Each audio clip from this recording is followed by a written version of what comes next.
Again, we're asking that your presence to be with us here today po, Panginoong Diyos.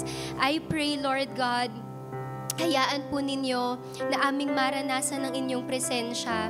And Lord, may you open yung puso po at isip ng bawat isa sa amin for us to understand how good you are to us, Lord. And for us to learn and to know that you are the God of grace. Ikaw po ang Diyos na mapagbiyaya. And God, right now, I just want you to be here. And I pray, Panginoong Diyos, katagpuin po ninyo kami. Lord, wherever we are right now, katagpuin po ninyo kami. We honor you, O God. We give you all the praises. In Jesus' name we pray. Amen. Sige po, pwede po tayong maupo.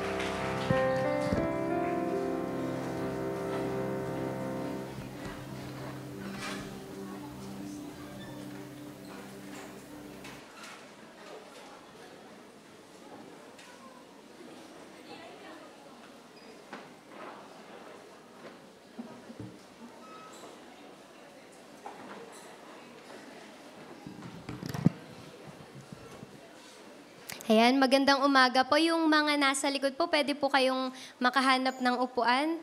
Meron pa po dito sa harap. And yan, pwede po bang batiin muna natin ng magandang hapon yung mga katabi po natin? Sige po, hanap tayo ng 5 tao na atin pong mababate ng magandang hapon. Nakalima na po ba? Ayan. Sige po, salamat sa Diyos na tayo ay makasamba sa kabila po ng bagyo. Alam niyo po, pinagpipray ko talaga na wag umulan and kanina po may araw. Kaya praise God, napakabuti po ng Lord at tayong lahat dito ay dinala niya ng ligtas.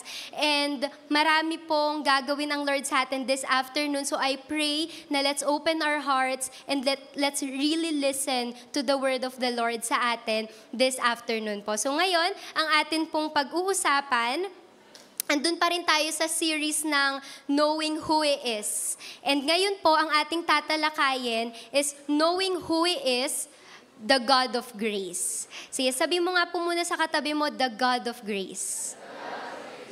Ayan. Sige.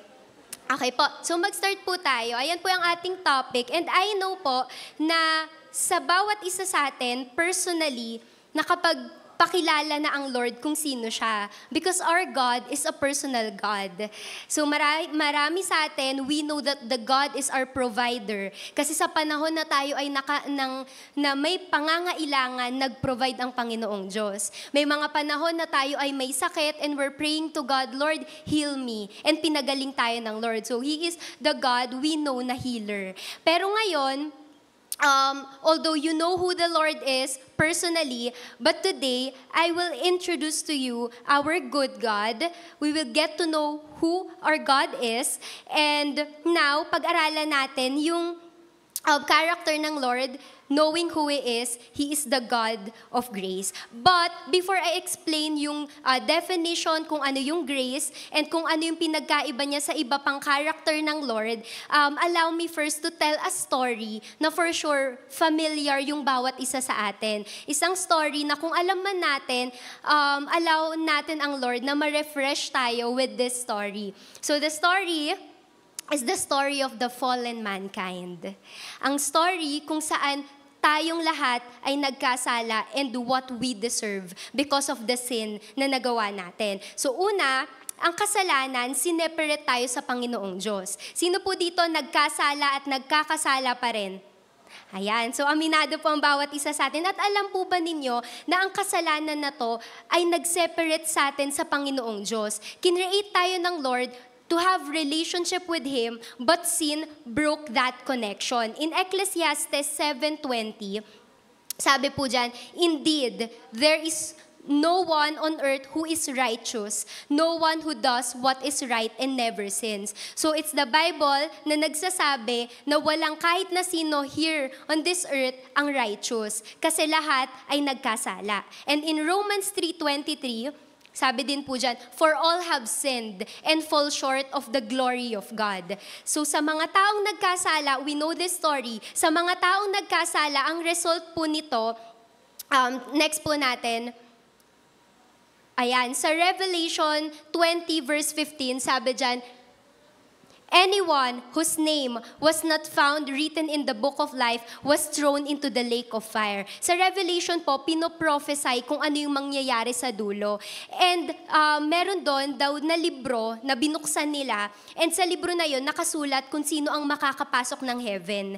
And doon sa book na yon, pag hindi nakasulat ang pangalan mo, ito daw. Anyone whose name was not found in the book of life was thrown into the lake of fire. And alam natin na yung lake of fire na yon is sa hell. And so ngayon po, if God gave us all what we deserve, for sure, lahat, di ba po, if ibibigay ng Lord kung ano yung deserve natin, for sure, tayo ay condemned for all of eternity. And tayo, ano po ang consequence ng kasalanan natin? We will go to hell. Kasi una, we cannot save ourselves. Hindi po natin kayang iligtas sarili natin. Pangalawa, good deeds are not enough. And even religion ay hindi enough. Kahit pa mabuti ka, ikaw yung kapatid na mapagbigay and you do all good things, pero good deeds hindi enough para maligtas ka. Even our best efforts can't earn the love of God. Pero po, itong sinful na tao na to, we deserve nothing good from the Lord. We, the sinful people, we deserve nothing good from the Lord. Even yung hangin lang na nalalanghap natin, goodness of God po yan. Even yung makatulog tayo sa malambot na kama, magkaroon tayo ng buhay ngayon, meron tayong hininga, goodness of God po ito. Tayong mga tao, hindi natin deserve anumang goodness ng God sa atin kasi makasalanan tayo. At ang kasalanan ang naghiwalay sa atin sa pag-ibig natin sa Panginoong Diyos. We don't owe any good thing from the Lord. Mga kapatid, ito po ang katayuan natin sa harapan ng Diyos dahil makasalanan tayo. Hindi natin deserve ang kabutihan ng Diyos. We deserve to go to hell and we deserve to be punished for all eternity. Yun po ang deserve ng bawat isa sa atin. Pero dito po papasok ang biyaya. Dito papasok ang grace ng Lord. Again, I want to emphasize na ang lahat sa atin, we will go to hell. Kahit ako pong nagpipreach dito sa harap, kahit sila pastor, dahil makasalanan ang bawat isa, we deserve to go to hell.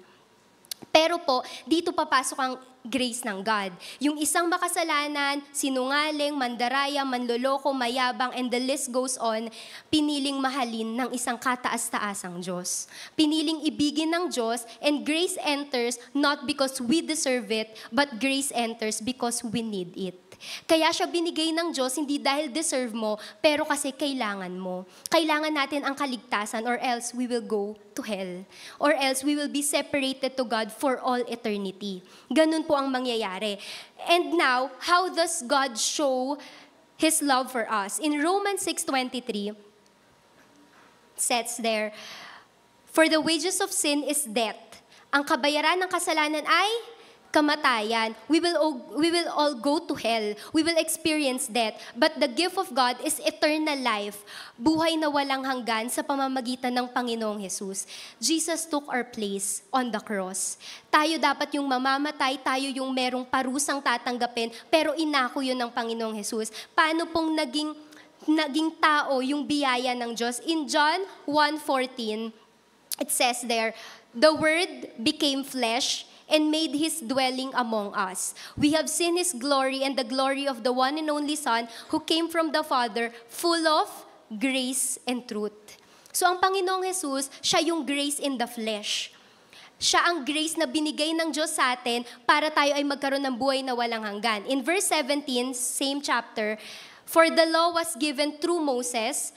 Ang law daw ay nabigay kay Moses, but grace and truth came through Jesus Christ. So ang biyaya nasa Panginoong Hesukristo. Grace, so therefore, grace is giving the greatest treasure to the least deserving. Sino po ang least deserving na yon? Tayo. Kasi hindi tayo nararapat tumanggap ng pag-ibig na mula sa Diyos, pero dahil sa biyaya niya, natanggap natin itong treasure na to. And sino yon? Ang Panginoong Jesus. Iyon po ang story ng fallen mankind. And there is where grace enter. Dahil tayo ay hindi karapat-dapat, dahil tayo ay walang kakayahang iligtas ang sarili natin, kahit anong galing, kahit anong talino, kahit anong ganda or pogi mo, you cannot go to heaven only by by the salvation na binigay ng Panginoong Diyos sa atin. Okay po? Yun ang biyaya ng Diyos. Dun siya nagsimula. And by definition, what is grace? Ayan po. What is grace? Next slide. Ang grace, it is a gift or favor you did not earn. Hindi mo pinagtrabahuhan, hindi mo pinilit si Lord na, Lord, sige na, iligtas niyo po. Kumbaga, nun pa lang, walang pumilit sa Panginoong Diyos na gawin to. Nothing. Ito ay gift at favor na hindi mo in-earn. Di ba po, kapag tayo ay nagtatrabaho, hindi tayo papayag na wala tayong sahod kasi in-earn natin yun. Nagtrabaho tayo ng 8 hours para magkaroon ng sahod. So, ang biyaya po ng Diyos, it is the grace. Yung grace ng God, it is a gift or favor na hindi mo in-earn. Okay po? Hindi mo pinaghirapang regalo. All the good that we experience in this life, resulta yan ng grace ng God sa atin. Gift na hindi natin in-earn, binigay ng libre, and it was given not based on your goodness, but based on the goodness of God. Okay po? Natanggap natin ang biyayang to because mabuti ang Diyos. Yun lang mga kapatid. Yun ang ibig sabihin ng biyaya.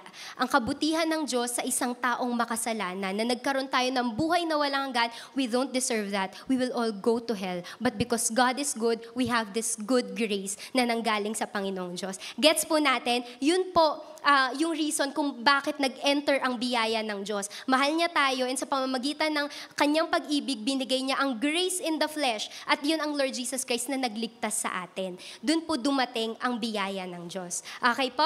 So ngayon, meron lang po akong 5 points today. I'm afraid nga na baka makatapos ako ng mabilis lang. Pero let's see. So first is, so I have 5 biblical types of grace. First type is the saving grace. Ito po yung biyayang nagligtas sa atin. This is what I'm talking about kanina. Ito yung saving grace. Yung grace na nagligtas sa atin. This is the grace na tayo ay inialis sa ating posisyon na kaaway ng Diyos. Kasi po dahil makasalanan tayo before, kaaway tayo ng Diyos because God hates sin. Ayaw ng Lord ng kasalanan. And because tayo ay makasalanan, tayo ay tinuturing na kaaway ng Diyos. Pero ngayon, niligtas po tayo ng Lord kaya we can have relationship with Him. It says in the scripture, in Romans 3:20, it says there, because by the works of the law, no flesh will be justified in His sight. Wala daw flesh na ma-justify sa harapan ng Diyos because of the work of the law. Nyari, sunod lang tayo ng sunod sa law. Walang masisave sa pamamagitan lang ng pagsunod sa law. Okay po? We have nothing in ourselves na mako-commend natin. Yung bang merong nakaka-commend sa atin na tayo ay ililigtas ng Lord. We are unacceptable in the eyes of the Lord. Pero how can we be saved kung hindi talaga natin kayang gawin yon? Sabi po sa Luke 18:26-27, it says there, what is impossible with men is possible with God. So kung tayo, imposible sa atin na maligtas ang sarili natin, sinasabi po dito sa Luke 18:26-27, what's impossible with men ay posible sa Diyos. I know na itong verse na to, ginagamit natin to sa, kunyari, pag meron tayong entrance exam, pwede natin siyang gamiting verse na what is impossible sa tao, posible sa Diyos. Pero ito po yung katotohanan na what is impossible sa tao na maligtas, kayang maging posible sa Diyos kasi nga ang Panginoong Jesus ay dumating. And He gave the grace we need. At alam niyo po kung ano yung grace na yon? It is our salvation. Salvation is God's work sa buhay natin. Ang saving grace, unearned favor siya sa taong makasalanan, rebellious, wicked na mankind.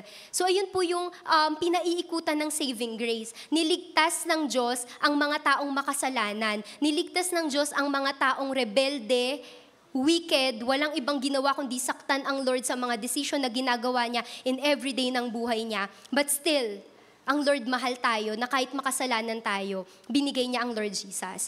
Kayo po ba, kung bibigyan kayo ng pagkakataong magmahal ng isang tao lang, isang tao, yung isa sobrang sama sa'yo, inaaway ka, tapos yung isa, mabuti. Di ba pipiliin natin palagi yung mabuti? Meron bang yung lagi kang inaaway, ayaw sa'yo, ayaw kang dikitan, yun yung pipiliin? Di ba we will choose the person na mabuti? At ang Panginoong Diyos, pinili niya yung taong makasalanan. Even those people na ang reason kung bakit siya namatay on the cross ay ang kasalanan natin. Ganun po kabuti ang Lord. That's why, di ba may kanta, Amazing Grace? Because grace is amazing. Ang Lord, ang buti-buti niya,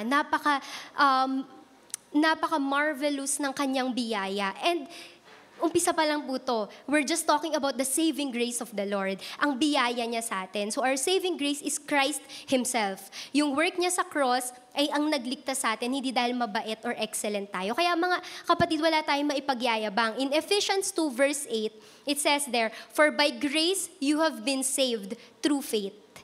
And that faith, not of yourselves, it is the gift of God." Ang sabi po dyan, sa pamamagitan ng biyaya ng Diyos kung bakit tayo naligtas, hindi dahil sa ating mga sarili, at yun ang regalo ng Diyos. Hindi dahil sa ating sarili kung bakit tayo ligtas, pero dahil sa biyaya ng Panginoong Diyos. Tignan po natin itong Hebrews 3, 5-7. In verse 5, He saved us not because of righteous things we had done.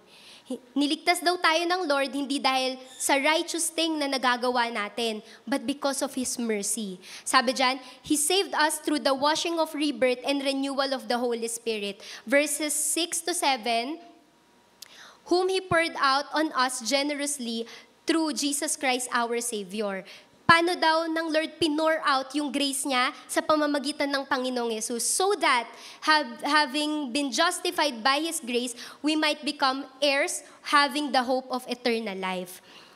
He saves us not because we're good, pero because He is good. Yun po talaga yun, mga kapatid. Walang ibang reason para mahalin ka, pero dahil mabuti lang ang Lord, kaya nagkaroon tayo ng buhay na walang hanggan. Naintindihan po natin yon. Ayun po ang pinaiikutan ng saving grace, na tayo ay iniligtas ng Panginoong Diyos. Grace is greater than all our sins. Sa anumang kasalanan na meron tayo, mas malaki ang grace ng God. Ang pag-ibig, ang biyaya ng Panginoong Diyos ay mas malaki dahil sa sin na meron tayo. Again, grace na hindi in-earn, pero grace na binigay ng Lord. Kapag ito ay na-earn, hindi to grace. Kapag in-earn, kapag kailangan maging mabait para bigyan ng regalo, hindi yun grace. Di ba po? Hindi yun biyaya. Ang grace, hindi siya in-earn. And ang grace hindi nawawala. Andun siya palagi. Beginning hanggang dulo. Alam niyo po, ang nakita ko dito, grace is when we're drowning. Kunyari sa isang sea. Grace is when we're drowning sa sea, hindi natin kailangan, we don't need to swim back to the Lord. He jumped to rescue us. Gets mo natin? Ganun ang kabutihan ng Lord. We don't need to swim back para makabalik sa Lord. Siya Himself nag-jump sa sea para i-rescue ang bawat isa sa atin. Nagigets po natin yon. Ganun ang biyaya ng Lord. This is the grace of God. Sabi mo nga sa sarili mo, this is the grace that rescued me. Ito yung biyayang nagligtas sa atin. Kaya mga kapatid, if ngayon pa lang, hindi ka pa rin sure sa salvation mo, hindi ka pa rin sure kung heaven ka ba pupunta after this, I want you to know that again, you are sinful, meron kang nagawang mali, pero may biyaya ang Lord. Only when you accept Him as your Lord and Savior, then you can go to heaven. Okay po yun? Pero eto na, move tayo sa second type ng biblical grace. Because grace is not just about undeserving favor. Pero grace is also, sanctifying grace. Grace that changes us, or yung grace na nagbabago sa atin. This is the grace that transform us. Pag sinabing sanctification, hindi lang siya theological term na ano ba yung sanctification. Pero pag sinabi pong sanctification, pagpapalinis siya sa atin ng Lord. Kasi di ba ligtas ka na? Meron ka ng buhay na walang hanggan. Ang pangalawang kailangan ng gawin ng Lord sa'yo is to be sanctified. You have to be shaped in the image of the Lord. Imagine ganito, ang buhay mo is like a house. Nung tinanggap mo si Jesus bilang Lord and Savior mo, pumasok siya sa bahay na yon. And nung pumasok siya sa bahay na yon, yun na yung sanctification, na i-clean niya yung junk mo, i-fix niya yung mga nasirang gamit sa bahay mo, i-redecorate niya yung room, to be like Him. Hindi siya instant, pero it takes time and effort at trust sa Panginoong Diyos. So nagigets po natin ang sanctifying grace ng God. Yun yung tinatransform tayo. Because grace is not about forgiveness, but it is also an ongoing transformation. Na ang Lord, nais po tayong matransform, hindi lang yung bang na-save ka nga pero nagmumura ka pa rin, na-save ka nga pero meron ka pa rin pinapanood na hindi tama, na-save ka nga pero earthly ka pa din, yung way of living mo, yung pananalita mo, ganun pa rin, nag-chichismis ka pa rin, marami ka pa rin sinasabing masakit sa kapwa mo, ligtas ka na pero ganun ka pa rin, katanggap-tanggap ba yun sa Diyos? And of course, we cannot do that. We cannot change ourselves. Kaya kailangan mo ang sanctifying grace. Kailangan mo ang grace ng God na itatransform ka to be like Him. Okay po, in Titus 2:11-12, says there, "For the grace of God has appeared that offers salvation to all people." Dumating daw ang grace ng God, and sabi dito, it teaches us to say no to ungodliness and worldly passions, and to live self-controlled, upright, and godly lives in the present age. So ang biyaya ng Lord, tutulungan ka rin palang mag-no sa mga kasalanan, sa mga temptations, sa mga habit na hindi tama. Grace ng God yung magtutulong sa atin to say no. Minsan may mga nagsasabi na, ate, hindi ko po talaga kayang tanggalin yung ganitong ugali ko. Ate, parang ang hirap magbago. It is. But when the grace of God enters in your life, you can be changed. You can be transformed. Dahil uli, biyaya ng Lord yung magdadala sa atin to say no to sin. To say no to any form of ungodliness.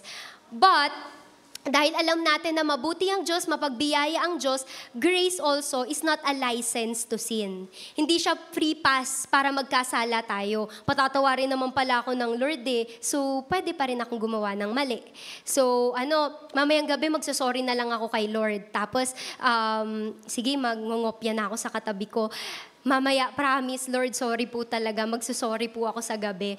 And sometimes we see that yung grace or yung kabutihan ng Diyos is lisensya para tayo ay magkasala. But no, grace empowers.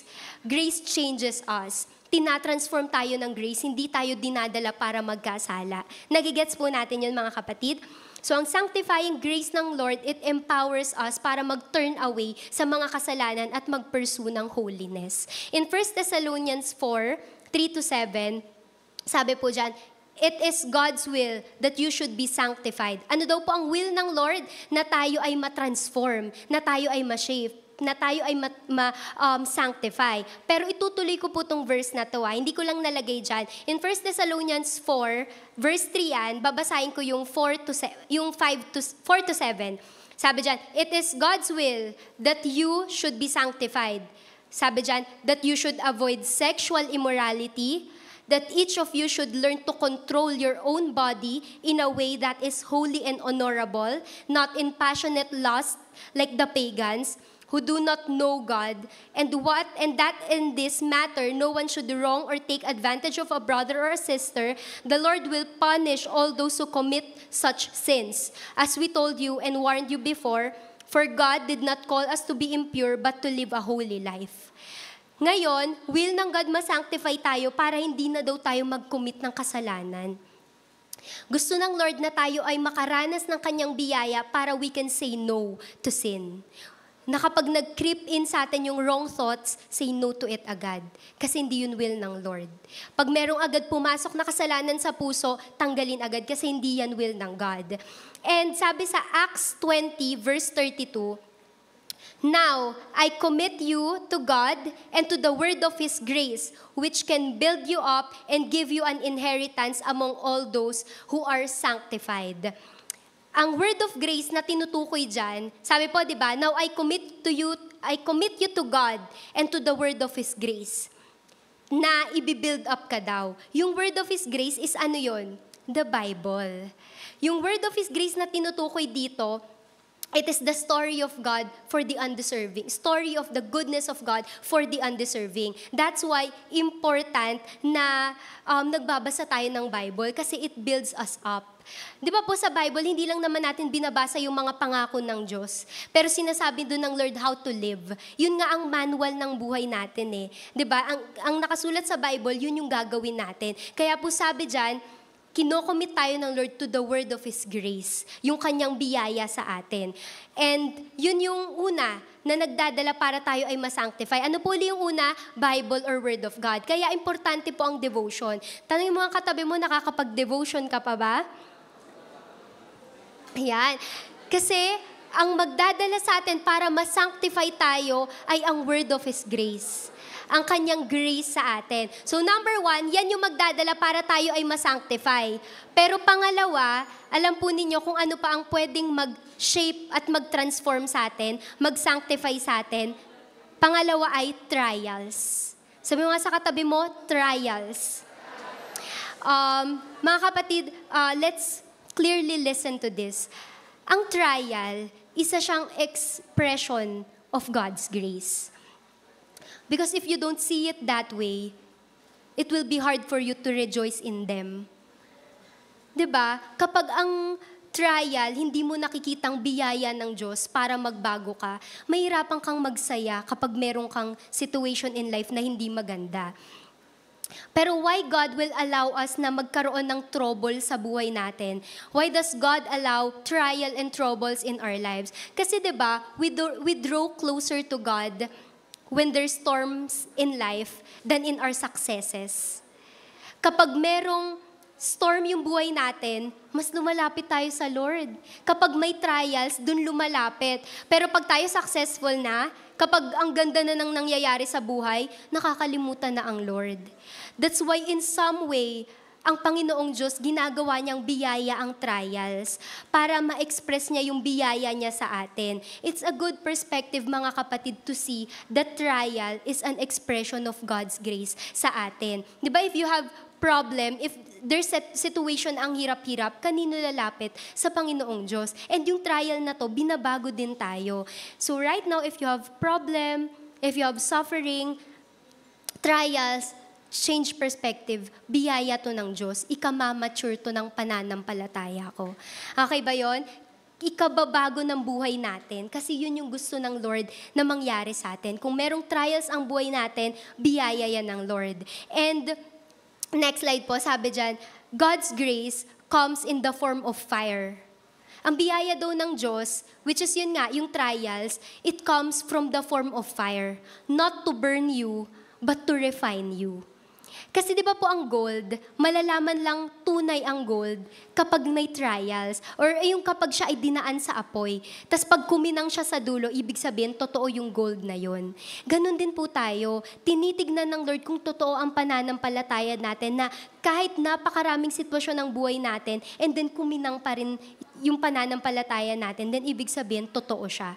So, God's grace comes in the form of fire not to burn you, but to refine you. In 1 Peter 1, 6-7, medyo mahaba lang, pero basahin po natin. In all this, you greatly rejoice, though now, for a little while, you may have had to suffer grief in all kinds.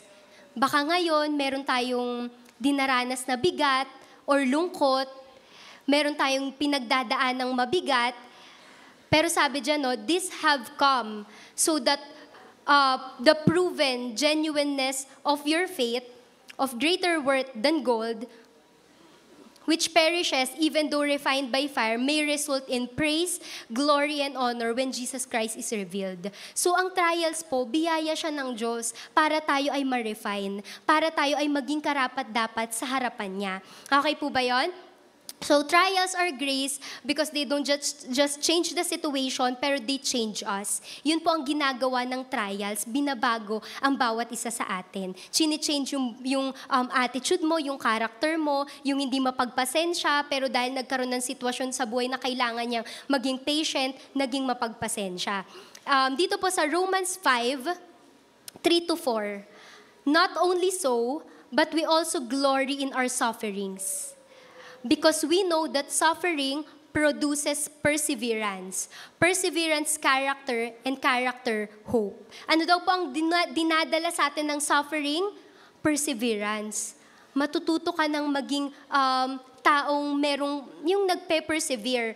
And yung perseverance, ang ginagawa nun, character, and character, hope. In Hebrews 4:16, it says there, let us then approach God's throne of grace with confidence. Ngayon daw, pwede na tayong lumapit sa Diyos, sa trono ng Diyos, throne of grace, with confidence, so that we may receive mercy and find grace to help us in our time of need. Kailan tayo may kailangan, mga kapatid? Kailan tayo mapagkailangan? Araw-araw. Di ba po? Sino dito may kailangan everyday? Lahat po tayo, di ba? Ano po ang sabi dyan para makahanap tayo ng tulong? Let's approach the throne of grace with confidence. Lalapit daw po tayo sa trono ng Panginoong Diyos nang merong confidence. Lalapit tayo at hihingi natin kung ano man yung kailangan natin. Sabi dyan, no, when we approach the throne of grace with confidence, makaka-receive tayo ng mercy and grace. And when we receive mercy and grace, may tulong na darating sa atin. Nagigets po natin yon. So kung tayo ay may pangangailangan, kailan tayo lalapit sa Panginoong Diyos?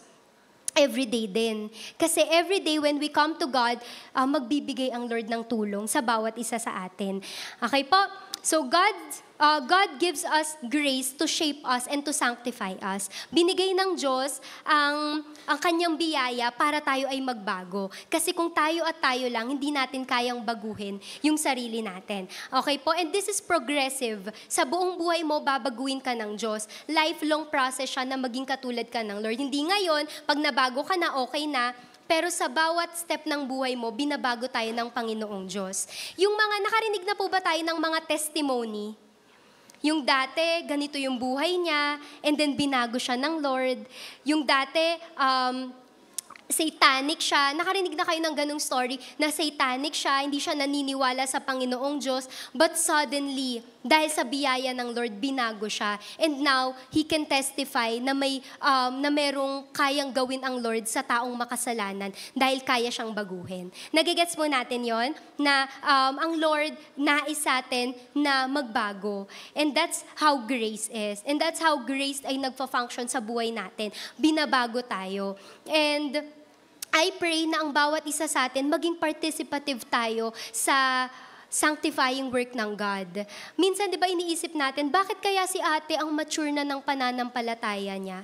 Tapos ako ganito lang, parang hindi pa ako mature sa faith. Pero kasi yung taong yun, kapag may trial sa buhay, kapag binabago siya ng Lord, nagpapabago siya.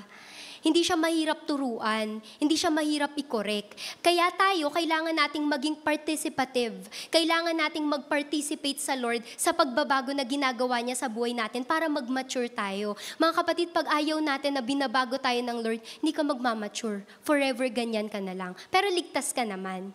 May salvation, merong pang kaligtasan ng Lord na binigay sa'yo, pero you will not change. Yung attitude mo ganyan pa din, kaya minsan naririnig mo sa ibang tao, Christian ka pa naman, tapos ganyan ka pa. Pero minsan kasi hindi ka nagpa-participate. Hindi ka nakikipag-participate sa gustong pagbabago ng Diyos sa buhay mo. Pwede ba yon? Kapag nais ng Lord na baguhin tayo, magsisay yes tayo. Magiging participative tayo sa nais na pagbabago ng Lord sa buhay natin. Kapag sinasabi ng Lord, ayusin mo yung attitude mo, ayusin mo yung pananalita mo, ayusin mo yung way ng tono ng boses mo, pwede bang yes tayo sa Lord? Para tayo ay mag-mature. Para tayo ay magbago. Okay po? So, ito naman po yung confidence natin. In Philippians 1, verse 6, being confident of this, that He who began a good work in you will carry it unto completion until the day of Jesus Christ. So, ang Lord na nag-start ng pagbabago sa'yo, kaya niya yung i-accomplish hanggang dulo until we see the Lord face to face. Okay po? Naintindihan po natin yon na kung ang Lord gusto kang baguhin, hanggang dulo, babaguhin tayo ng Panginoong Diyos. So ano po yung una-uling type ng grace ng God?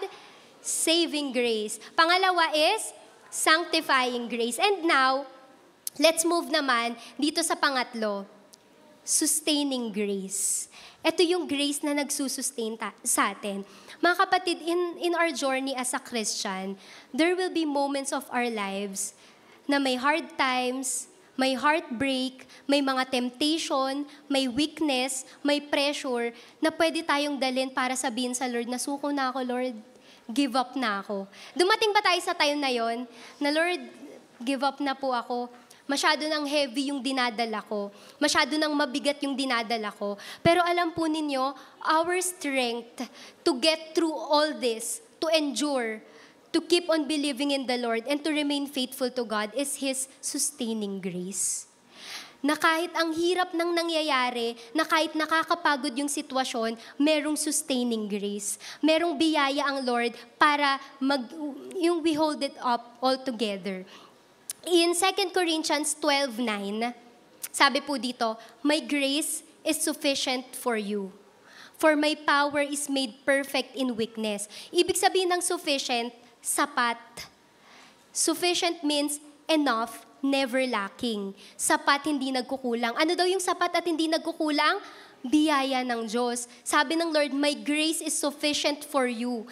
Enough ang biyaya ko, sapat to at hindi ka magkukulang. Tapos ang sabi niya pa dyan, for my power is made perfect in weakness. Meaning, ang grace ng God, it is most visible kapag mahina ka. Nagigets po natin yon. Ang biyaya ng Diyos, it is most visible when we were at our lowest. There was a man in the Bible, and his name is Paul. Kilala po natin si Paul. Ang backstory niya, sige, kikwento ko lang for those people na hindi pa siya kilala. Mababasa niyo yung story ng buhay niya sa Acts 9. Actually, ang pangalan niya pa noon, Saul. Si Paul, ang mission niya sa buhay, ang great desire ng buhay niya ay makapatay ng mga followers ni Jesus. That's the desire ng puso niya. Patayin ang lahat ng sumasamba sa Panginoong Diyos. Yun yung buhay niya before. Pero like us, ang grace ng God, niligtas siya. Ang grace ng God, binago siya. And continually, binago siya all throughout ng buhay niya. Pero in 1 Corinthians 15:10, sabi niya dito mga kapatid, "For I am the least of the apostles, and do not even deserve to be called an apostle, because I persecuted the church of God." Sabi niya, actually hindi ako karapat dapat tawaging apostol eh. Kasi pang nangyari kay Saul, taga-usig siya ng mga Kristiyano, pero one day na-encounter niya si Lord.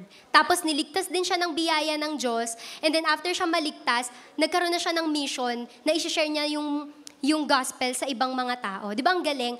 Transformation ng buhay yung nangyari. Pero sabi niya dito sa 1 Corinthians 15:10, "For I am the least of the apostles and do not even deserve to be called an apostle." Kasi nga, ako ay nagpe-persecute ng iglesia. Pero sabi niya dito, "But by the grace of God, I am what I am.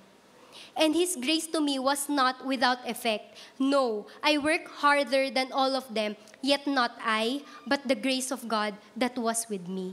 Ano daw yung meron sa kanya kung bakit nagawa niya everything na nagawa niya before? It is the grace of God na nasa kanya. Ang grace of God, tinransform fully si Paul. Kasi di ba from the past, siya ay tagapatay ng mga Kristiyano, yun yung ginagawa niya. Pero alam po ninyo, si Paul, nung nabago siya ang nagsulat ng 13 over 27 book sa New Testament. Grabe yung pagbabago, di ba? Di ba may New Testament, Old Testament? Yung New Testament, 13 doon siya yung author. 13 doon siya yung nagsulat. Sabi niya, "No, I work harder than all of them."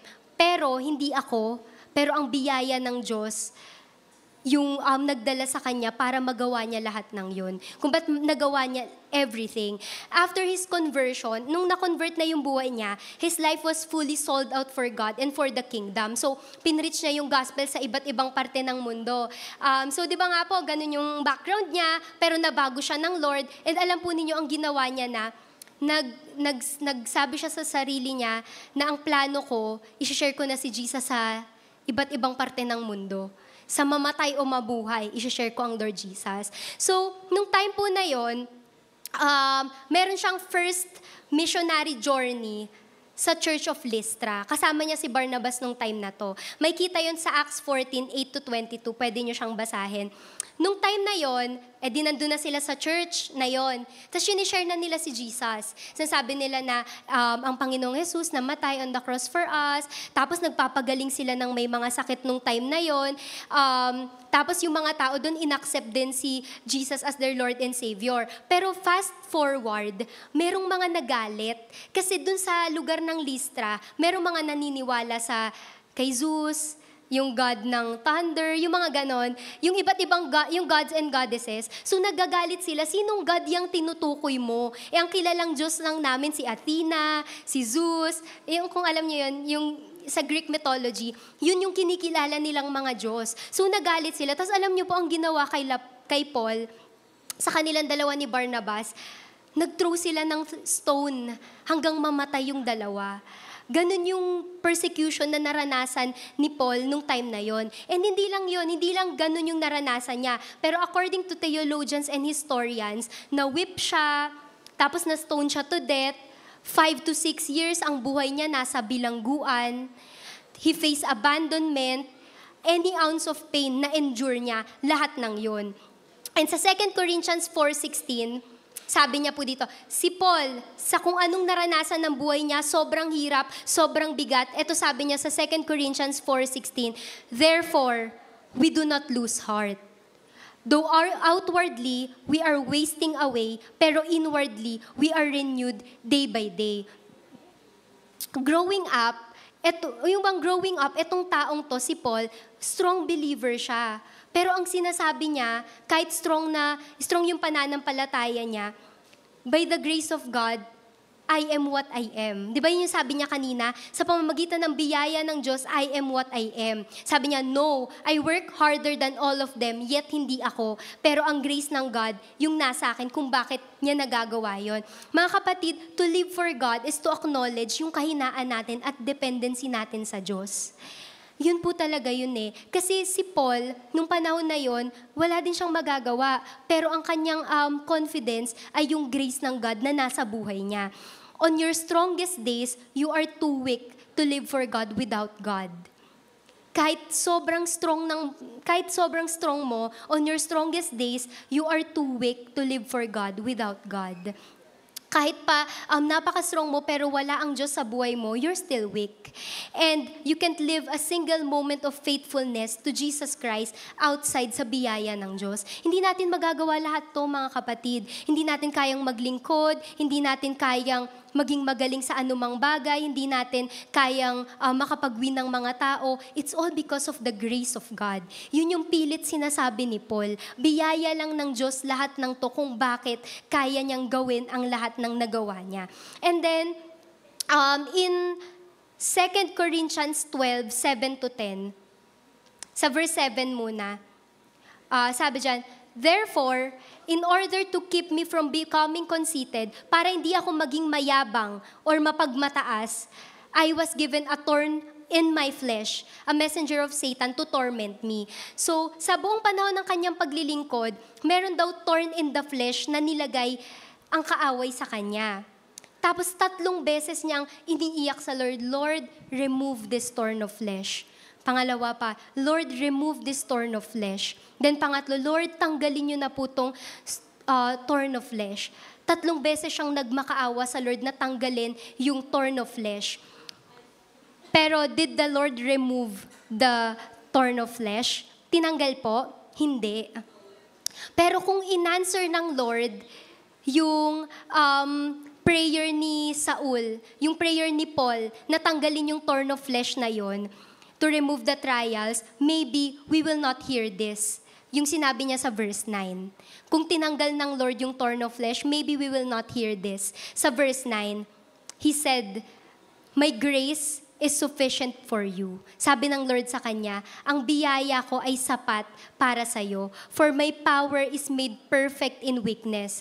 Therefore, I will boast all the more gladly about my weaknesses so that Christ's power may rest in me. And then sa verse 10, that is why, for Christ's sake, I delight in weaknesses, I delight in insults, in hardships, in persecutions, in difficulties, for when I am weak, then I am strong. Nung hindi tinanggal ng Lord yung kahinaan niya, dun niya lang nasabi na ang grace ng Lord ay sapat para sa akin. So minsan, hindi tinatanggal ng Lord yung mga bagay na nahihirapan tayo ng sobra-sobra para doon ma-reveal yung kabutihan ng Lord sa buhay natin. Sabi niya doon, no, kahit nahihirapan siya, kahit ayaw tanggalin ni Lord yung thorn of flesh niya, okay lang. Kasi yung grace ng Lord, sufficient yun. Yung grace ng Lord, sapat yun para manatili siya. Kaya sabi niya sa verse 10, diba? That is why for Christ's sake, I delight in weakness. Diba tayo, hindi natin gustong mahina tayo. I delight in weakness, in insult, kahit insultuin nila ako, in hardship, okay lang din, in persecution, sa hirap, because when I am weak, then I am strong. Because sa kahinaan natin, dun malakas ang biyaya ng Diyos. Nagigets po natin yon. Kaya okay lang kahit mahirap, kasi sapat. Okay? And Paul would have never learned to say, God's grace is sufficient for me, unless by means of trials. Hindi sapat yung kung hindi nagkaroon ng trial si Paul, hindi niya ever masasabing God's grace is sufficient for me. Sa pamamagitan ng trials, nagiging sapat ang biyaya ng Lord. Kapag merong pagkakataon na tayo ay nahihirapan sa buhay, dun sapat ang biyaya ng God. God's grace sustains us, and God's grace shine brighter in our human weakness and inadequacy. Sa mga panahong nahihirapan tayo at sa mga panahong wala nang kakayahang left in us, dun malakas ang Lord. Dun siya makakapag-perform sa buhay natin. Basahin lang po natin itong sinabi ni Charles Spurgeon. Sabi niya dyan, do not become self-sufficient. Huwag daw tayong masyadong parang kaya na natin lahat. Self-sufficiency is Satan's net where he catches men like poor silly fish and destroys them. The way to grow strong in Christ is to become weak in yourself. God pours no power into a man's heart till man's power is all poured out. Live then daily a life of dependence on the grace of God. Kapag self-sufficient tayo, walang room ang power ng God sa atin kasi kaya mo na eh. 'Di ba? Kapag kayang-kaya mo na, wala nang room ang grace ng God kasi kaya mo na eh. Pero the way to grow strong in Christ is to become weak in yourself. You need to say that, Lord, I am weak and I need your grace to dwell in my life. God's grace saves you, God's grace sanctifies you, and God's grace sustains you amid storms of life. If you feel like you can't go on, you can't on your own strength, that's the point of trial. Para makita mo na hindi lang nire-refine ka ng Lord, pero sa pamamagitan ng trials, makakapag-rely ka sa power at biyaya ng Diyos. Okay po yun? Naintindihan po natin yon. Sa pamamagitan ng lahat ng trials at kahinaan ng buhay natin, dun lang kasi tayo makakapagdepende sa Panginoong Diyos. Kaya i-allow natin yung weakness, i-allow natin yung kahinaan natin so that the grace of God will be sufficient for us. Hindi magkukulang, palaging sapat. And sabi dito ni Annie Johnson Flint, sabi dyan, God gives more grace when the burden grows greater. When we have exhausted our store of endurance, when our strength has failed, when we reach the end of our hoarded resources, our Father's full giving has only begun. We need to end self-sufficiency, mga kapatid. Yung parang patuloy na sinasabi natin, kaya ko to. Or maybe you have trials right now, pero sinasabi mo, Lord, I can do this on my own. Pero when we're self-sufficient, hindi makakamove ang Lord sa buhay natin. We need to stop trusting in any human. We need to stop trusting in any confidence na meron tayo sa kahit na ano or kahit na sino kung hindi sa Diyos. Kaya don't be afraid na maubos yung store ng lakas mo. Don't be afraid na maubos yung lakas mo or mag-fail yung strength mo. Okay lang maubos lahat ng resources na meron ka kasi yung Father mo yung gagawa nun sa'yo kung maubos man lahat ng yon. Kung manghina ka man, kung wala mang kahit anong meron ka, ang Lord ang magsusustain para sa'yo. Kaya okay lang kahit maubos, okay lang kahit wala, kasi ang Lord ang magsusustain sa'yo. Okay po yun? Naintindihan po natin? Praise God po. So okay lang kahit wala, okay lang kahit mahirap, kasi doon magpe-perform ang grace ng God sa buhay natin. Natutunan ko po yung pagpe-prepare ng topic, nakita ko doon na ang love ng Lord, wala talaga siyang limit. Tas yung grace niya, walang measure. Buong-buo ibibigay sa'yo. Hindi hanggang pangalawang beses lang, hindi hanggang pangatlo lang. Buong-buo ibibigay sa'yo. Yung power niya walang boundary. Lahat yun out of the infinite riches of the Lord Jesus Christ. He gives grace to all of us. Mabuti ang Lord. Kaya siya amazing grace talaga. Kaya may kantang amazing grace because grace is really amazing. And alam po ninyo, just to be honest lang, for some certain reason, nahirapan talaga akong i-prepare tong topic na to. To the point na Friday night na, 25% pa lang ng topic yung nagagawa ko. Tapos Saturday, buong araw nasa conference.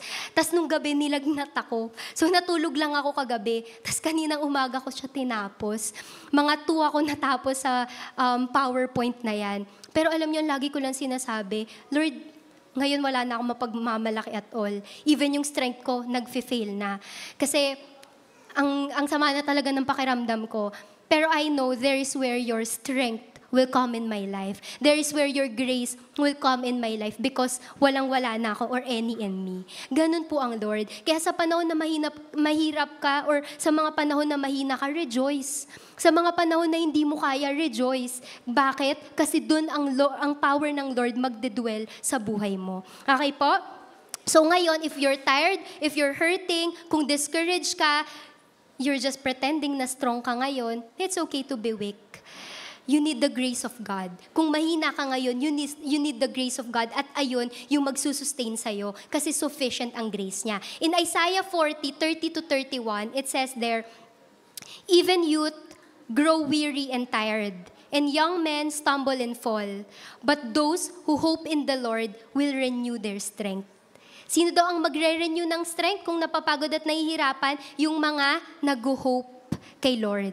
Yung merong hope sa Panginoong Diyos. That's the grace that sustains us. 3 pa lang yun, may 2 pa. Ganun kagrabe yung biyaya ng Diyos. Biyayang ni-rescue ka, biyayang binabago ka, hindi ka pinababayaang masama ugali, hindi ka pinababayaang hindi nagbabago. Biyaya yun ng Lord. And pangatlo, biyaya niya sa pagsusustain sa'yo sa araw-araw ng buhay mo. Yung meron kang kinakain, yung meron kang maayos na pamilya, walang may sakit, grace ng God yan sa atin na minsan hindi na natin napapansin. Pero biyaya yan ng Lord. Kaya sa mga panahong nahirapan ka, dun ko na-realize, kaya sinabi ni Paul, na I will boast all the more in my weakness. Kasi may katuwang na ako.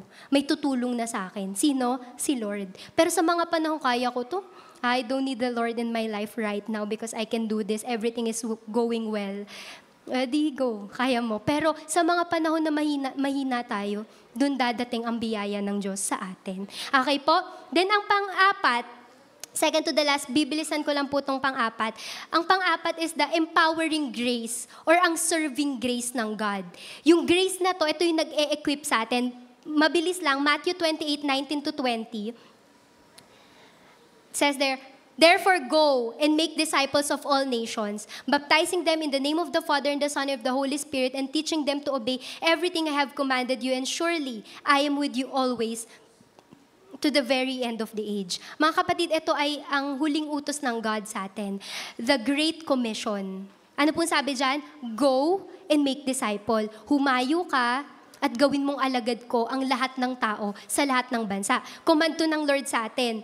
Ngayong nirescue ka na ng Lord, ngayong binago ka na niya at patuloy kang binabago, ngayong meron ng sustenance ang Lord sa'yo, His grace also sends us. Gets po natin? Ang grace ng God, He also sends us to people na makaranas din ng biyayang to. In Romans 12:6-8, we have different gifts according to the grace given to us. May iba't ibang gift daw ang bawat isa sa atin. Alam na kaya natin yon? Kung ano yung gift na meron tayo. Sabi dyan sa 7, if your gift is prophesying, then prophesy in accordance with your faith. If it is serving, then serve. If it is teaching, then teach. If it is to encourage, then give encouragement. If it is giving, then give generously. If it is to lead, then lead diligently. If it is to show mercy, do it cheerfully. Ang bawat isa po sa atin, may gift mula sa Lord. And lahat yun according lang sa biyaya niya. Bakit kailangan natin ng biyaya ng Lord kung tinawag niya tayo? Kasi mga kapatid, to tell you the truth, we're not qualified. Hindi tayo qualified na gawin ang pinapagawa ng Lord. No one sa atin yung qualified na magbago ng buhay. No one is qualified. That's why we need the grace of God. That's why we need yung empowering grace ng Panginoong Diyos. In 2 Corinthians 3 verse 5, now that we are competent in ourselves to claim anything for ourselves, but our competence comes from God. Ano po sabi doon? Our competence comes from the Lord. Maybe some of us, alam mo sa sarili mo personally, tinawag ka ng Lord. Alam mo, narinig mo, sinabi ng Lord, you will be a leader, you will do big for the glory of God. Pero discouraged ka at feeling mo hindi mo kaya, sabi ng emotion mo hindi mo kaya, nahihiya ka, natatakot ka. Pero mga kapatid, our competence, pag sabi pong competence, kakayahan at galing mo, galing lang kay Lord. So hindi mo pwedeng gawing excuse yun. Kasi may biyaya ang Lord para makaya mong magawa yung pinapagawa niya sa'yo. Nagigets po natin, kaya mo. And some of us, yun nga, may mga ganong nangyayari sa isip natin na hindi natin kaya. Pero ang grace ng God, He can turn ordinary people to be a powerful vessel. Ako po personally, I just want to just to testify very quick lang. Noon, hindi niyo po talaga ako mapapatayo sa harap. Naalala ko, lagi kong kwento sa mga tinuturuan ko or sa ibang tao, na dati, nung grade 8 kami, merong prayer sa harap. Isa-isa. Ikot yun, diba? Ikot na pagtapos na siya, o bukas ikaw na yung maglilid ng prayer.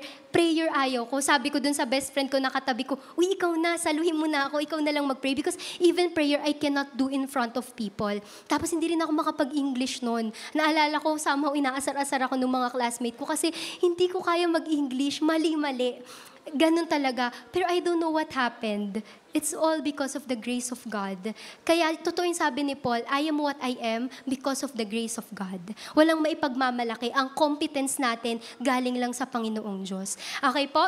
And sabi dito, if you know that God's grace, dinadala ka, or God called you to go to your family to share the gospel, if ang Lord alam mong tinawag ka sa campus mo, if ang Lord tinawag ka para mag-share sa mga kaibigan, kaklase, or katrabaho mo, kung alam mong tinawag ka ng Lord doon, are you weak? Feeling mo hindi mo kayang gawin yon? Perfect yung biyaya ng Diyos. Kasi hindi mo kaya eh. Perfect siya pag hindi mo kaya. Perfect siya pag wala ka nang magagawa. Doon lang perfect ang biyaya ng Lord. And you know, if tinawag ka ng Lord doon, grace will send you there.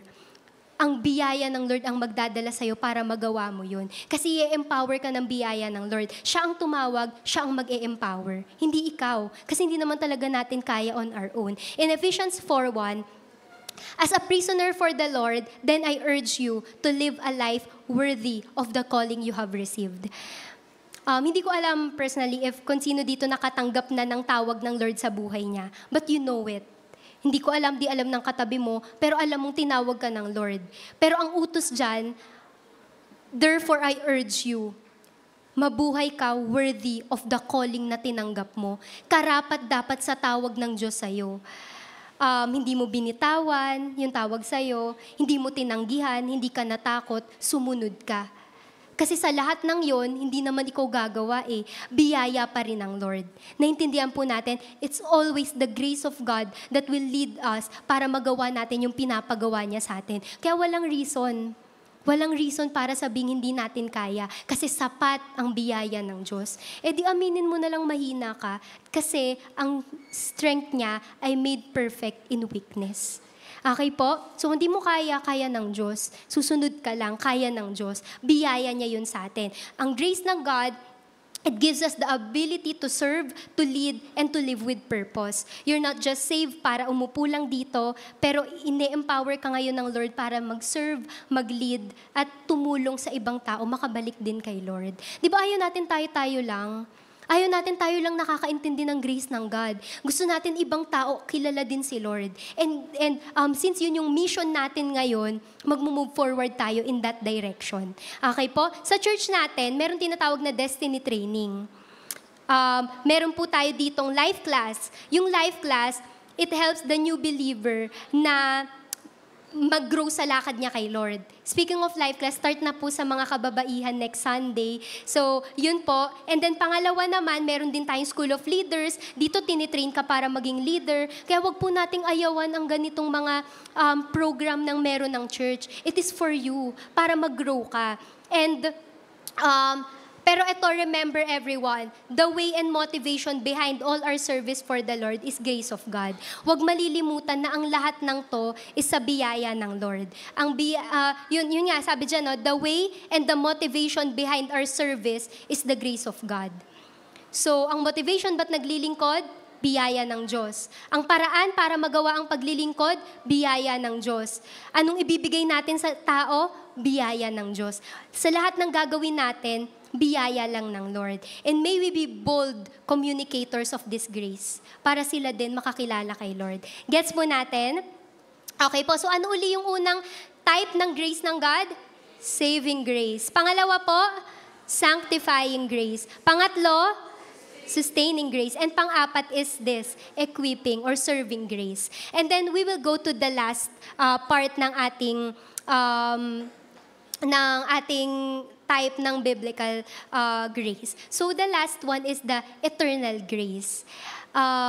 This is the grace that will send us home. Mga kapatid, honestly, this is not our home. Pwedeng lahat ng effort, lahat ng kakayanan, ginagawa mo para maging matagumpay dito sa lupa. Grabe yung grip mo sa world. Yung parang ganito siya. As in, super yung grip mo sa world. Pero yung eternal grace, yun yung mag-i-start sa'yo i-loosen up yung hawak mo sa mundo. Kasi meron pong nag-iintay sa atin na heaven sa bawat isa sa atin. And that's the eternal grace. Tignan po natin. Sa 1 Peter 5:10-11, "And the God of all grace, who called you to His eternal glory in Christ after you have suffered a little while, will Himself restore you and make you strong, firm, and steadfast. To Him be the power forever and ever. Amen." Again, this eternal grace is the grace that will send us home. May langit na nag-aabang para sa bawat isa sa atin. Naalala niyo po yung tatlong aspect ng salvation? Meron po nakakaalala, lagi yung sinasabi ni Pastor, meron daw tatlong phase ang ating salvation. Number 1 is justification. Ito yung sa mga past na kasalanan natin, past na nagawa natin, justified na tayo doon. Pangalawa is sanctification. Yung sanctification, ito yung ginagawa ng Lord sa atin ngayon. Tayo ay binabago. Tapos merong nakasulat doon sa Bible, nalimutan ko lang, pero hindi siya nasa verses. Pero sa introduction nung chapter na yon, sabi niya, "I will live a life for the Lord so that I will be unashamed to meet Jesus." Lahat daw ng ginagawa niya dito sa mundong to, para hindi siya mahihiya pag nakita niya na si Lord.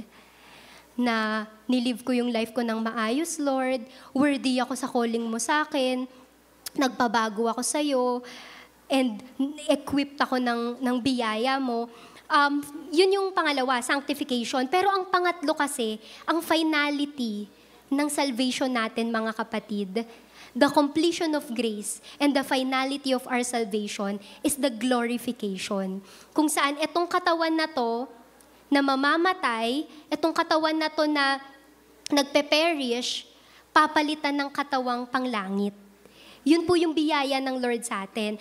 Again, sabi dyan sa 1 Peter kanina yon na ang grace ng God ang magdadala sa atin sa eternal glory in Christ Jesus. Ito po yung finality ng grace natin, ng grace ng God sa atin. In Job 19:25-27, sabi dyan, "I know my Redeemer lives. And in the end, He will stand on the earth." Nung panahon po na to, nung sinasabi to ni Job, nasa suffering moment siya. Kung alam po natin yung buhay ni Job, si Job ay blameless na tao. Tuwang-tuwang-tuwang-tuwa ang Lord sa buhay niya. Kasi tapat si Job. Pero sabi ni Satan, kaya lang naman yan tapat sa'yo kasi pinagpapala mo eh. O sige, tanggalin mo everything na meron siya kung hindi ka niyan sumpain. Ginanon ni Satan si Lord. So pumayag si Lord. Basta wag mo siyang papatayin, wag mong itatouch yung buhay na meron siya. Go do everything and you will see na tapat tong taong to. Alam po ninyo, ito yung panahon, sinasabi to ni Job, nung panahon na siya ay nagsasuffer. Nawala everything sa kanya. Alam niyo, namatay lahat ng anak niya, lahat ng ari-arian niya nawala sa kanya. Tapos ito pa yung time, he's terribly sick. Hindi lang siya yung parang sakit sa balat, pero matitinding sakit sa balat siya. Tapos nung time pa na to, kinokondem siya ng mga friend niya. Sinasabi sa kanya nung friend niya, kaya ka ganyan kasi sinumpa ka ng Diyos. Kasi baka may nagawa kang mali. Promise may nagawa kang mali, kaya ganyan yung nangyari. Kaya mag-repent ka na. Sa loob-loob niya, wala nga akong ginawang mali sa Lord. Hindi ko alam anong maling ginawa ko. Bakit ganito yung nangyari sa akin? Tapos yung asawa niya pa, which is dapat malalapitan niya, sabi sa kanya, sumpain mo na ang Diyos. Sabi niya doon, naked I come in my mother's womb. Naked I will come back to the Lord. Tapos nung time pa na to, ang pinakamasakit, yun nga, nawala lahat, may sakit pa siya, tapos kinokondem siya ng anak niya, kinokondem siya ng kaibigan at asawa niya, tapos si Lord, silent. Hindi siya sinasagot. Tawag siya ng tawag sa Lord nung time na to, hindi sumasagot ang Lord. Pero ano yung hope niya? Tignan po natin, sabi dito sa Job, sabi niya, I know my Redeemer lives. Kahit ganito yung nangyayari sa buhay ko, I know my Redeemer lives. And that in the end, He will stand on the earth, and after my skin has been destroyed, yet in my flesh, I will see God. Makikita ko ang Lord. Ngayon lang to. Ngayon lang ako naghihirap at ngayon lang ako nakakaranas ng bigat. Pero okay lang kasi may buhay na walang hanggan naman. Kahit hindi ibalik ng Lord ang lahat-lahat sa akin, kahit pa hirap na hirap yung buhay ko, okay lang. This is the yearning of His heart. Ito yung pinaka-yearning ng puso niya. Sabi niya, okay lang, yung tagapagligtas ko, buhay naman eh. I may be suffering today, but I know I myself will see Him. Yun yung declaration ng pananampalataya ni Job sa gitna ng suffering ng buhay niya. And some of us, we may be suffering on a different level, pero may eternal grace. Matatapos din ang lahat ng yan. Magugulat kayo, mga pinaghirapan mo dito sa mundo, hindi pala nagmamatter sa heaven. Pinagpuyatan mo, nagpakapagod ka ng sobra, tapos pagpunta mo sa langit, wala palang bearing lahat ng ginawa mo. Pwedeng ganun. Pero alam po ninyo, we will see God one day. And this is true. Ito ang finality ng grace natin, ng biyaya ng Lord sa atin. In Ephesians 2:4-7. Sabi dito sa Ephesians 2:4-7, but because of His great love for us, God, who is rich in mercy, made us alive with Christ even when we are dead in transgressions. It is by the grace you have been saved. And God raised us up with Christ and seated us with Him in the heavenly realms in Christ Jesus. And then last verse dito sa verse na yan, verse 7, in order that in the coming ages, He might show the incomparable riches of His grace expressed in the kindness to us in Christ Jesus. Kasi dito sa mundong to, sobrang daming biyaya ng Lord. Napakalaki ng biyaya ng Lord na hindi sasapat. Yung biyaya ng Lord, nasa heaven talaga siya. Para maintindihan mo yung biyaya niya, you have to go to heaven to experience the fullness of the grace of God. That's why when I'm preparing this, hindi ko maisasalita kung gaano kalaki, gaano kalawak, gaano kaganda yung biyayang to. Because it's real. And sa dulo ng lahat ng to, merong Diyos na nag-aantay sa atin. And dun sa heaven natin, mararanasan yung incomparable riches of His grace. In John 14, tignan po natin. My Father's house has many rooms. Si Jesus po nagsasabi dito. My Father's house has many rooms.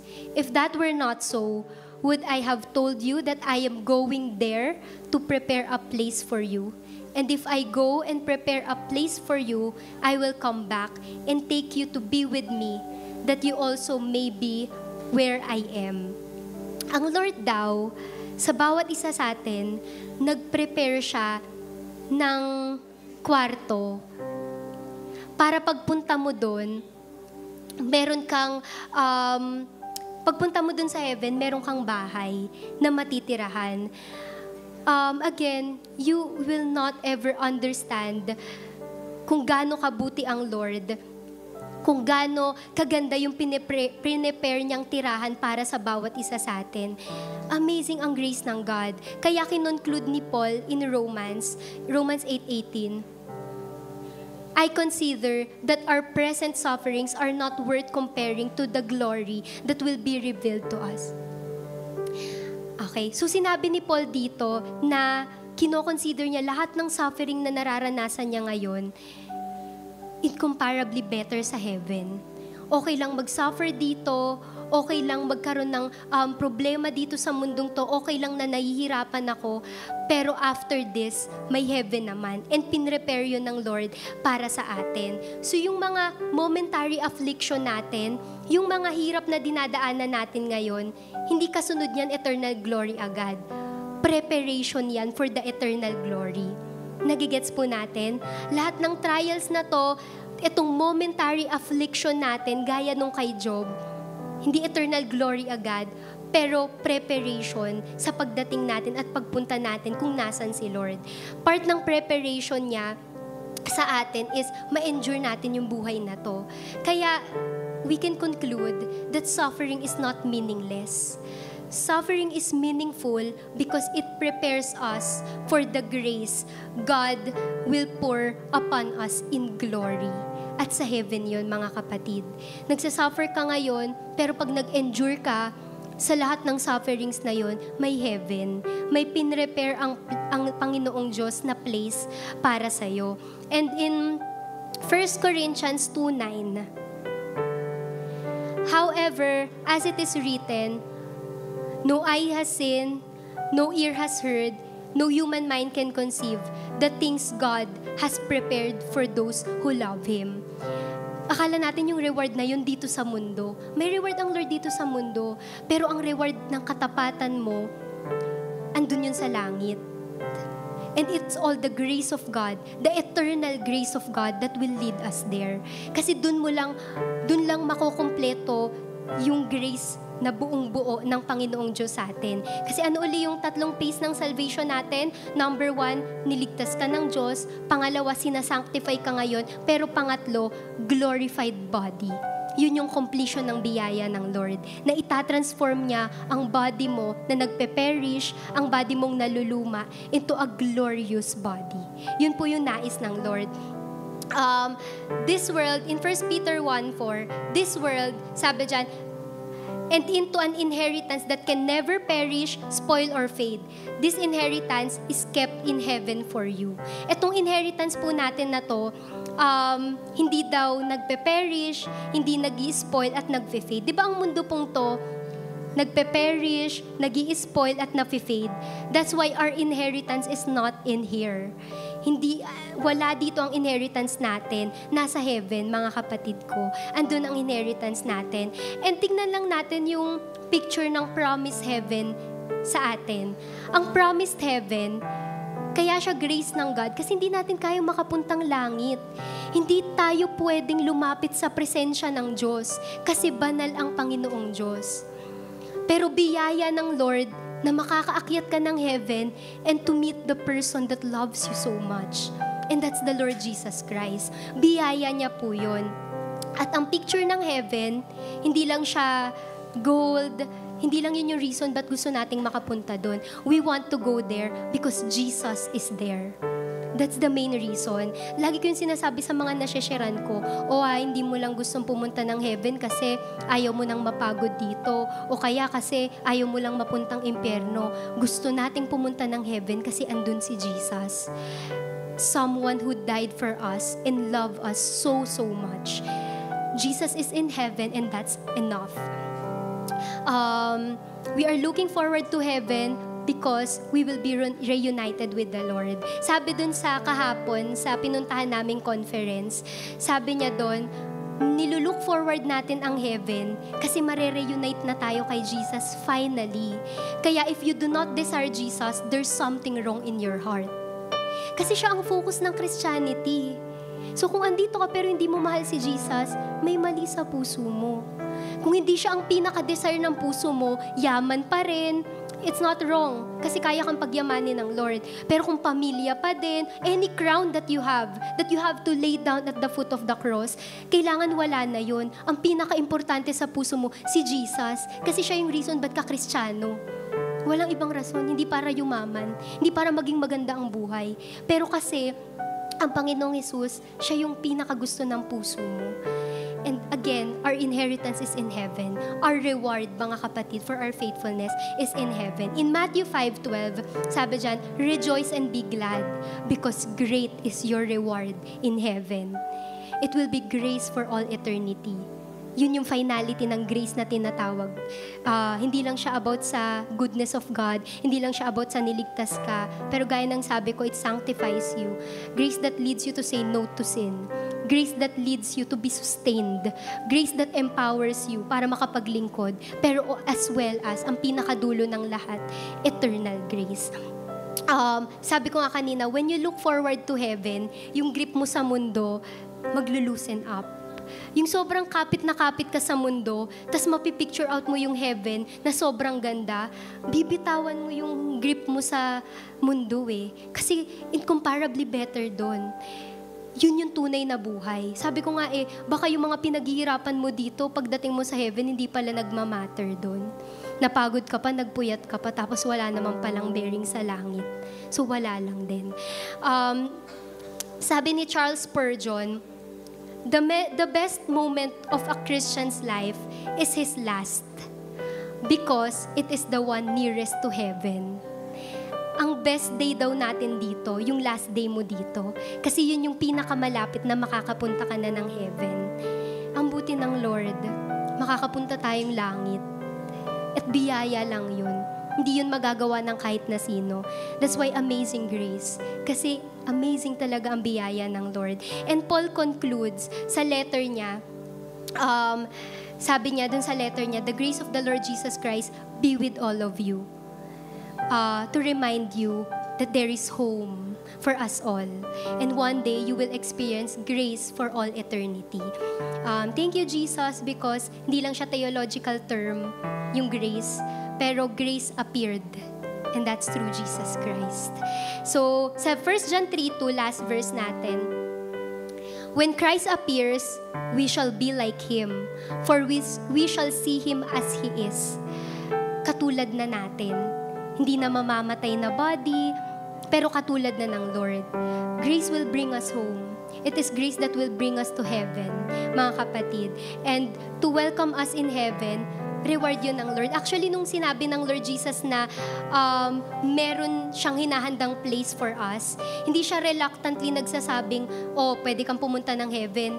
Pero that's His eager desire na pumunta ka ng heaven kasi nag-prepare siya ng place for you.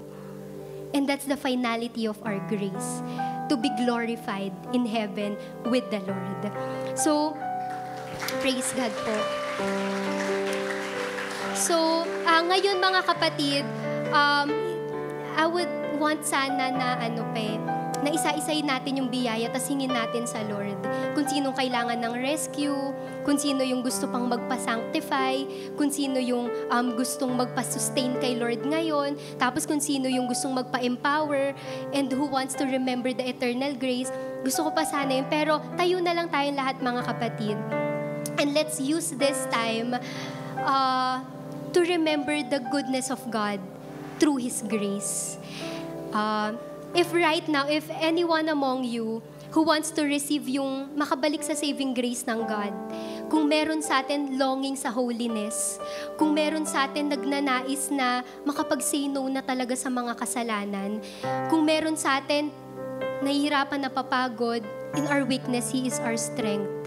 At kung meron sa atin na need mag-step out ng pananampalataya niya, tinatawag siya maging leader, merong malaking ministry na kailangang gawin, kailangang mag-obey sa call ng God. Kung ikaw yun, right now, let me pray for you. Can we all raise our hands into heaven? Every one of us, we need God's grace. Biyaya lang ng Lord kung bakit tayong lahat ay nandito. Let's pray, mga kapatid. Lord, right now, we acknowledge that you are the God of grace. Lord, we cannot experience anything in this life if not because of your grace. Lord, yung simply, we have air to breathe. Meron po kaming nakakain every day. Sa kahinaan, ikaw yung kalakasan namin, Lord. Kung bakit we are called leaders, we can preach in front of people. Kung bakit pwede kaming lumapit sa ibang tao para i-share si Jesus sa kanila. Kung bakit makakapunta kami ng langit one day. It's all because of your grace, oh God. Kaya right now, Panginoong Diyos, kung nalimutan namin to at hindi namin to lubos maalala, right now, God, I am pouring out the wonderful grace of the Lord sa bawat isa po sa amin, Lord. Katagpuin niyo po kami sa grace na kailangan po namin ngayon, Panginoong Diyos. If we need the rescuing grace, Panginoong Diyos, if meron dito unsure sa pananampalataya niya, Lord God, let your saving grace be upon that person right now, Lord. And kung meron sa amin struggle pa rin sa kasalanan, struggle pa rin sa temptation, Panginoong Diyos, we want to say no to it. Because it hurts you, oh God. And nawawalan ng sa yung biyaya mo when we keep on sinning and sinning. Kaya right now, Lord, let your sanctifying grace be upon that person that needs yung pagnuno po sa ungodliness or any kind of sin. Lord, I am praying kung meron man sa aming nahihirapan ngayon, and maybe we're faking our strength right now. Pero ang totoo, ang hirap-hirap na because nakakapit kami sa sarili namin, Lord. Nakakapit kami sa galing namin at sa lakas namin na nawi-wear out naman. Lord God, right now, we want your sustaining grace, Lord, that will sustain us, oh God. Because your grace is sufficient, Lord. Your grace is sufficient today, tomorrow, until the end of time. So God, I pray right now, may we admit it, na nahihirapan kami, napapagod kami, and we need your sustaining grace. And if anyone among here, Lord, na nahihirapan po sa tawag niyo sa Kanya, kung meron po dito, Panginoong Diyos, na kailangan ng serving grace mo, ng equipping grace mo, O God, let your grace be upon that person, Panginoong Diyos, para makita niyang tinawag mo siya ng totoo. Para makita niyang tinawag mo siya to change campuses. Tinawag mo siya to be one of the nation changer in this country, Panginoong Diyos. Tinawag mo siya maging leader ng napakaraming tao. Tinawag mo po siya, Panginoong Diyos, para magbago ng buhay ng mga tao. God, I pray right now, let your equipping grace be upon that person. And Lord, lahat kami, we hope for the promised heaven. Lord, biyaya mong makakapunta kaming langit. In that place, Lord, na walang hirap, walang pagod. And Lord, you prepare a place for us. And yung place na yun, Panginoong Diyos, personally, Lord Jesus, you create for each one of us, Lord. Not reluctantly mo kaming ini-invite doon, pero that's your eager desire na makasama kami sa pinrepare mong place po in heaven. Kaya right now, oh God, I declare salvation, completeness of salvation sa bawat isa sa amin. Let your grace flow sa buhay po ng bawat isa po, Lord God. We praise you, we honor you in Jesus' name. Amen. And right now, finally, we will sing a song. And itong song na to, let this be our response sa love ng Lord sa atin. At thank you response sa grace na to, na pinaintindi niya sa atin kung gaano kalaki, kalawak, at sobrang ganda ng biyaya niya sa bawat isa sa atin. This love that expressed in His amazing grace. Sige po.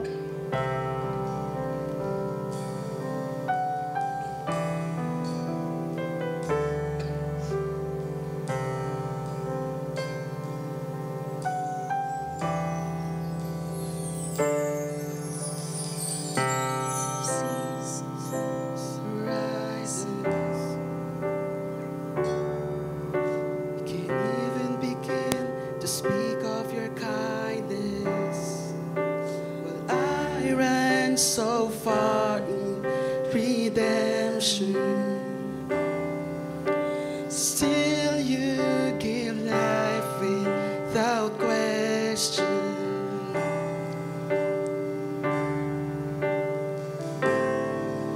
If I even said I'm sorry,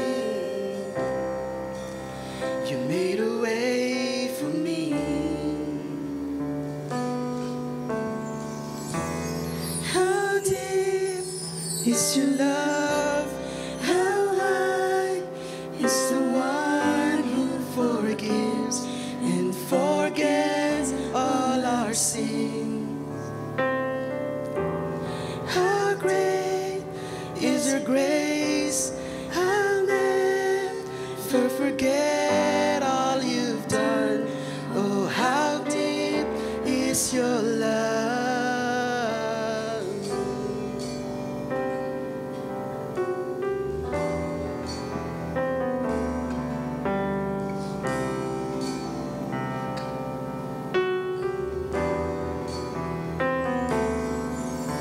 The deepest of days slip right out of focus.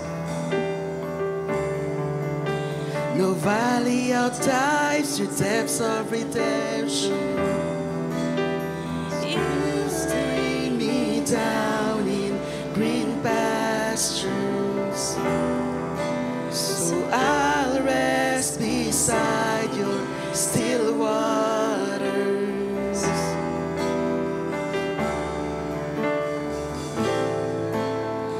Never known a grace so thoughtful.